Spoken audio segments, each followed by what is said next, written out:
Maybe just tell us about Nash and your thoughts there, why, what he brings.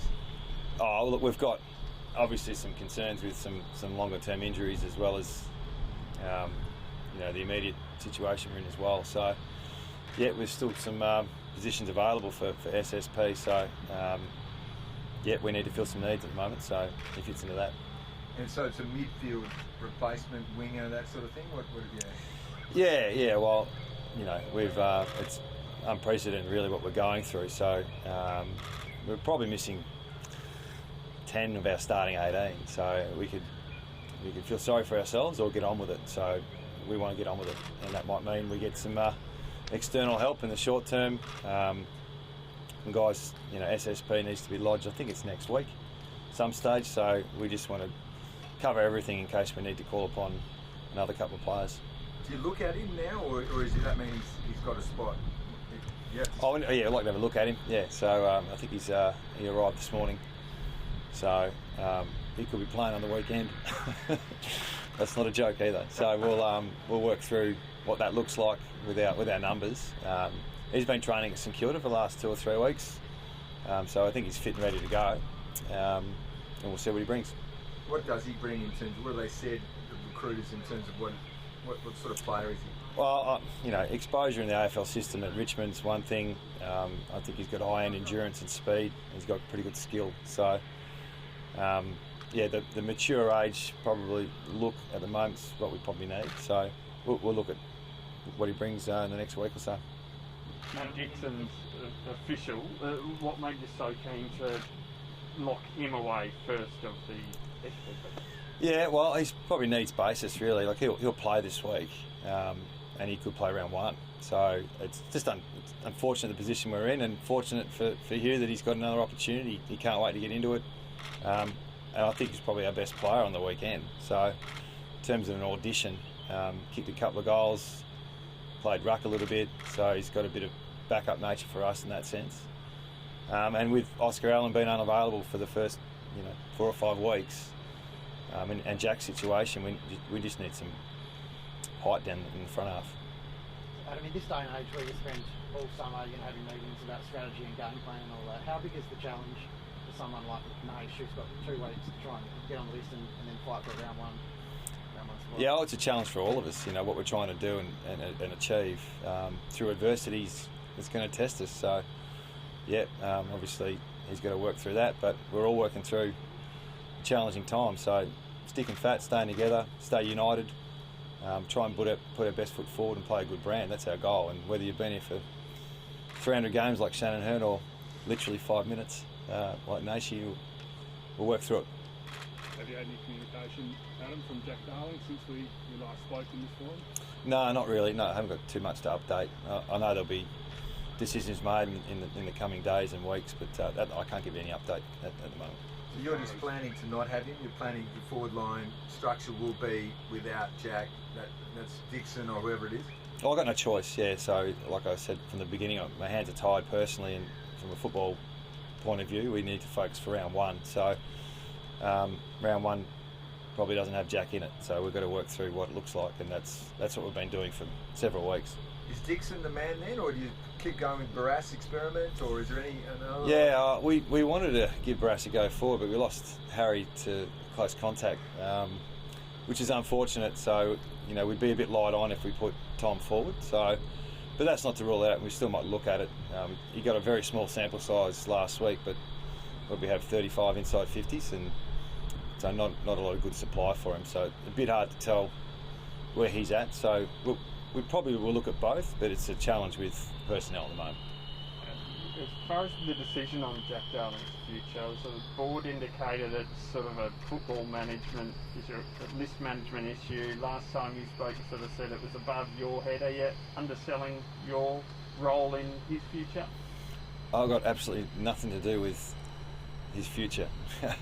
If he's available, he'll come back and play. If he's not, he won't. So it's really not in my hands at all. So if he's available to play, he plays. That's pretty much it. Would you like to know before the March line deadline? I would have liked to have known 5 weeks ago, to be honest. So that's why I just can't worry about it, and we can't as as a team. We just got to move forward, and if it turns in our favour and it all works out well, that's great. If it doesn't, we've already moved on. So we just got to get our head in the right space with that, and that's why we've separated the football department, separated ourselves from the decision-making process, because we've got a job to do. When did you last speak to him? A week or two ago via text. Yep. The 20-player sub list, coach. Have your team told anything about 2 weeks before the season? Have you told anything about that, or how it might work? The sub list. The sub list, yeah, the 20 players that they keep talking about. Oh, for the COVID situation. Yeah. Yeah, I'm not sure the specifics. I think they're working through it, but it's getting late in the day to find that out. We may need to draw upon that. I think the two clubs at the moment just in different positions with health. So we've probably got 26 players available this week. So the threshold with a few more COVID cases takes us to a dangerous area. So, but they'll work through that. They'll tell us as soon as they can. I know it's a difficult process to work through how it all looks and feels. But the WA clubs may be affected a little bit more due to the fact that we're just coming into the next phase with COVID. So, but they'll tell us when they can, and we'll deal with it accordingly. And out of the waffle, do you think? I notice some of the waffle clubs are a bit unsure about it. How do you think it might work? I don't know. Yeah, I'm assuming there'll be a pool of players or clubs somewhere that we can draw upon if we need to. It'll be a challenge coming in and playing AFL cold, but that's just where we're at. So that's just what we deal with.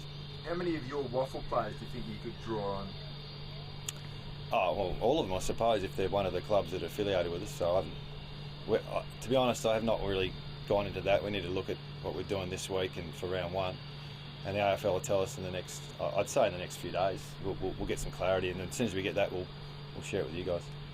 The team that you put together this week, Adam, is it going to be the best that you can muster, or are you still at a phase where you're going to be trying players and roles and trying to find some things out? It'll be who's available, yeah. So we really need to concentrate on who's available for round one, and most, if not all, are playing this week. So yeah, a few more spots to work through, but opportunity, I suppose, is the exciting part for some of our younger players and some of our players who have been in and out of the side. There's some legitimate chances to hold down a spot, play good team footy, play with real spirit and energy, and stay united. So that's our focus at the moment, and work through the adversity.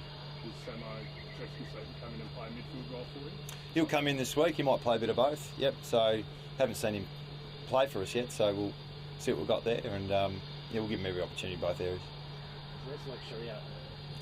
Yeah, he's still on track. There hasn't been any hiccups. It's just trying to pace through what the final stages looks like. To get him ready for round 1, 2 or 3. It'll be around that mark. So we're working through. The next 2 weeks are pretty big for him, so he'll be training with the main group, I think, as of probably today or Friday, in terms of his program, and then we'll make a call next couple of weeks. 26, coach, that's so thin, it's almost unprecedented. Is there anything else you can go to the AFL and say, listen, give us some more players? We need some help. Honestly, it's just the situation we're in. We just got to get on with it. So that's why we're getting a couple of mature age looks with the SSPs. Joyce is training with us as well. We've got Stranatica training with us, so it looks a little bit different at the moment, but that's just where we're at. So it's not, like I said, we cannot feel sorry for ourselves. We just got to get on with it. Just on those train-ons, are you aiming to aim 2 or 3 players by the deadline? We're not sure yet. No, we're working through that. Yeah, we need to make a pretty clear decision in the next 48 hours, I would have thought. So we've got a list management meeting today, so we'll go through all that in the coming days. Is that on Jack's spot you're talking about? Sorry? Is Jack's spot in No, not necessarily. No, we've got a few long-term injuries as well that we need to work through. So there's a few things that need to play out, but that's for list management. But is that fair to say could force your hand on Jack because you're so shallow that you need that spot? You can't afford to keep it open for him if he's on the inactive list and he comes back later or any of that sort of stuff? Yeah, we'll work through all that if and when it happens. So that's not front of mind right now. So we'll make those calls in the next week. The balance for us is we need to prepare for round 1. We also need to address what's going on off the field with the injuries as well. So we've got to separate the two. And at the moment, my focus is on the team we've got And you're happy to be at Optus on Sunday? You think that's a good idea? I'm not sure if that's been announced. Yeah, it's been announced, has it? Oh well, it is what it is. I mean, it would have been great to play in front of the community down at Fremantle, but if it's at Optus, then so be it. It gives a good hit out for round one when we play Gold Coast. Did you consider not playing, given the 26 players and the likelihood of maybe injuries? Well, we need to get on with it. Yeah, we need to prepare. So if we stop playing, we won't be ready for round one. So yeah, opportunity is tremendous for some of these guys. So even playing at Optus, if it's there this week, to get some of the guys who've never played there to some experience and opportunity. So yeah, I'm still on the glass half full. I know it sounds difficult, but it's not even round one yet. So we've got to go with some positivity. Well, at least Nashi will get a look at Optus then. Yeah, we've got to see where he's at. It might be a fair bit asked to come in and he might train today off the plane. That I think he's doing all the testing and that sort of stuff. So we'll do a medical. We'll see how he pulls up, and he might see out a little quarter at the back end of the game or something like that if he's ticked off. As far as how's he going as a full forward? Is he a player that you're going to be happy to go into round one with in that role? Or? Bailey? Yeah, I think he's had a great pre-season. So, the sample size we've seen in the intra clubs and a little bit on the weekend, he's mainly been working on the second ruck. Now the situation we're in, we might need him a bit more forward. So they're the little things we need to work through, working in round one. He's on track as well. He's probably on par with Luke. So, early parts of the year. And Luke Edwards? Yeah, I think he might have joined in training last week. So he's starting his pre-season now. So he'll be several weeks, but he's back into normal training and just got to build his base back. So unfortunately, those longer term injuries, you can't just start training and then play a week or two later. You need to get a pretty good fitness base. Otherwise, they come in and out all year. It sounds like you've got a group of players where maybe around 3, 4, 5 you might get some back. Yeah, the good news is that they're going to come back. It's just not the next couple of weeks. So that's like I said, it could be a really good thing for us if we get exposed the whole list. So when everyone does come back, there's good depth.